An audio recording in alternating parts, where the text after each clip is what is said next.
Hey everybody, and welcome back to BK's Bullets. Today we're going to be taking a look at this Eternals collection by Neil Gaiman.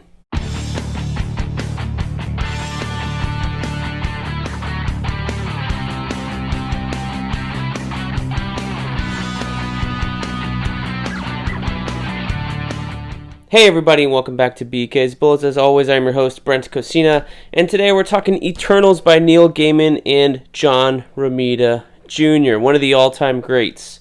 So, in the 2000s, I think it was 2000s, Neil Gaiman comes over to Marvel and says, I'm going to do some work for you. So the first thing he does is this thing right here, 1602. With art by Andy Kubert, color by Richard Isanov is how I usually say it in my head. And he does this, I think this is like an 8-issue story. It's this weird kind of, the first, kind of Marvel Elseworlds that really got any real attention, because it was Neil Gaiman, the author of Sandman and American Gods. Sandman is coming to Netflix next year. It's also a comic book series from Vertigo. You can check it out there. I think there's an Audible audiobook as well. This was like 8 issues. Yeah, 1 through 8. And I've had this trade for a while. It's an interesting read. I wouldn't call it great or fantastic. It's kind of like the Marvel heroes live in this Victorian England, and then they end up in the New World. And everybody's kind of a weird take. You have Magneto, who's like this priest right here. You have a native Captain America, which makes sense. He's a Native American Captain America. Spider-Man has this weird collar. Doctor Strange, I think, is one of the main characters. Anyway, it's all just kind of, here's Native Captain America up here. He's still blonde, though, which is strange. He's wearing the feather and stuff, so it's a little, today's taste probably, a little weird. But at the time, it was a big deal. It was Neil Gaiman writing for Marvel, because he hadn't really done anything for Marvel or DC outside of, the Sandman. He'd been doing a lot of novels and stuff like that. So he does this. And the next thing he does is the Eternals. Now, this was also 8 issues, and I had these 7 issues. I had these in singles before I sold them when I bought my house. And I sold all my single issues when I bought my house. Just didn't want the boxes. They were taking up room in my apartment. And he got John Romita Jr. to do all the art. So this is like mid-2000s Marvel Universe. And this was really my first introduction to the Eternals. And I gotta say, while I enjoyed the story, like this other Neil Gaiman book, I thought it kind of went nowhere. I think at the same time, Thor was also kind of doing the same storyline with J. Michael Straczynski, with the gods coming back. It had the single issues had these beautiful painted covers by somebody, and I didn't even know what the hell they were. The covers really didn't look that much like the interiors of the book, much less the characters. Like, I couldn't tell you who this character is. I don't know if he's supposed to be Icarus. He's green rather than like red or blue. But these are the characters we're supposed to be reading. Cersei, Icarus. I think this is Thena, some speedster guy. Like I said, I don't really know them. They are Jack Kirby characters, whom I believe he created after he left Marvel, went to DC and created the Fourth World. He later returned to Marvel, and that's, I think, where he did his Black Panther run for 12 to 16 issues, and then created the Eternals. So they're kind of the same kind of rip-off-y thing from the Fourth World. They're all gods, but in the Marvel Universe, they are touched by the Celestials, and they live forever, things like that. These are the covers by John Romita Jr. I think they're wonderful. I don't know who did the original covers. Let me see if I can find one here. But anyway, here you go. Here's one of the original covers. See how it's kind of weird, so strange. But the interiors, John Romita Jr. If you're a Marvel fan, you really can't go wrong with him, in my opinion. At least at this point in time. Today, I think you can go wrong. But at this point in time, John Romita Jr.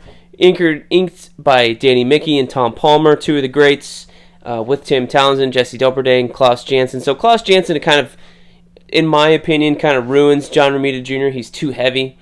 And maybe at this, at the time, John Romita Jr. was maybe drawing more than he does now. If you look at some of his pencils now, it's a little looser. To whereas at this point in time, he did this. He was just fresh off of, I think, a long run on Amazing Spider-Man. He was doing Avengers with Bendis. I think after this came out, he also started doing the Kick-Ass books with Mark Millar, and those all look great. And I think those are due to Tom Palmer. Scott Hanna was his inker on Spider-Man in the early 2000s. This is like mid-2000s. But anyway, I think this is before Klaus Janson and him really became buddies, and, Klaus inks him on everything practically now. And he's a bit too heavy-handed, because the line work here on JRJR here is smooth. You can tell what everything is. There's a whole lot to look at, whereas his style now, at least when Klaus Janson inks him, is a lot simpler. So I don't know if it's because John is getting older and, wants to simplify his artwork now, but it doesn't have the same youthful vigor and pizzazz that it had in the 90s and early 2000s, in my opinion. So, but that's not to say that this isn't great artwork. Look at this Celestial here. Wonderful stuff. So, the thing I never really understood with the Eternals, and it wasn't made clear here, is they just come back to life.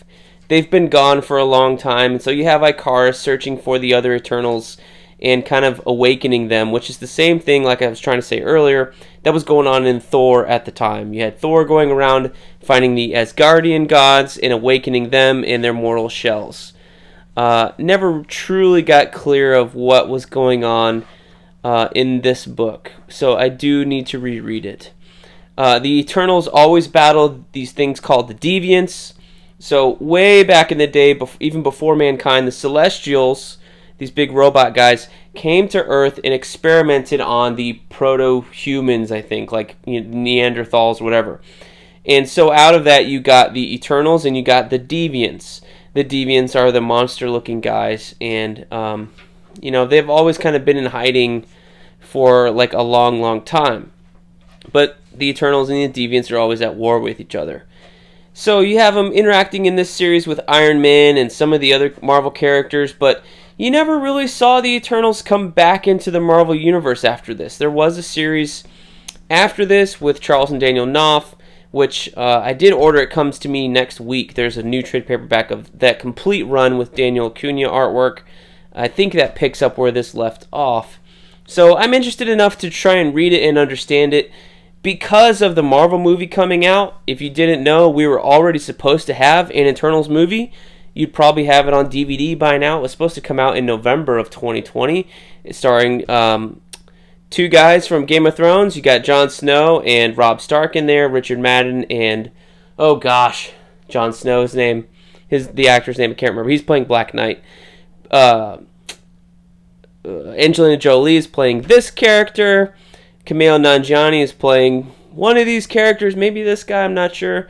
Cersei is played by the woman from Crazy Rich Asians. I can't remember her name. She's very good. This character, I don't remember who's playing that. I think this is, they gender swapped it, so it's a female actress now. This guy, I want to say, is not Lil Ray Howe. Brian Tyree Henry, I think is his name, is playing this bigger dude. Like I said, I don't remember all their names, so I want to reread the Eternals before I go and see the movie. Although I'm pretty sure it will have nothing to do with, what is established here. Although it might pull from it. Kevin Feige and his team like to pull things from comics instead of like adapting them one for one. So we might see things from this Eternals run and the next one that take place in that movie. Gemma Chan is the girl playing Cersei, the actress playing Cersei. Thank you, Brain, for remembering. So, yeah, I think it's it's an interesting book. It's certainly pretty. If you like John Romita Jr., I know there are some people out there that don't. One of his criticisms is, his faces all tend to look the same, and that's true. But I think that's true for any artist. If you were to look at John Romita Jr. versus David Finch, while their styles are completely different, I think you could look at their faces and go, yeah, every artist kind of draws the same face the same way. Everybody gets their style, and their noses tend not to differ that much, or their eyes tend not to differ that much. And the only thing you really have between some characters are their facial features, their hairstyle, their beard, their size, their shape. And I think it's something you develop as an artist. Like, look at all these faces up here. Could you say these are all different faces? Maybe, maybe not. It depends, really. So, yeah, I think it's worth your time if you want to get to know more of an Eternals. It is like a beginning story, so you don't need to go in, if I remember it correctly. Since there had been such a long gap in the Eternals appearing in the Marvel Universe, they treated this as like a brand new story, a brand new origin. You didn't have to reread Jack Kirby's run or anybody else's to understand what was going on. They kind of wiped the slate clean. So here's the proposal and stuff like that. So I think at the same time, this is when they were working out the rights for Angela to go over to the Marvel Universe from the Spawn universe. So that may be part of the thing why Neil Gaiman did this work with Marvel. I think these are the only two things he really did with them. I don't remember anything else of note. But they're definitely landmarks in terms of 2000s Marvel comics. So check out Eternals. I'll be showcasing that other Daniel Knopf book when it comes out next week, and we will do an overview of that as well, or at least when it gets to my house next week. So thank you guys for watching. Let me know if you're interested in the Eternals. I'm certainly interested in the movie, even though we haven't seen a single frame of it. But it will be coming out hopefully this year in 2021. We'll see. Wear a damn mask, and we might be able to go see it in theaters. So thank you guys for watching as always, and we'll see you guys next time in the Funny Pages.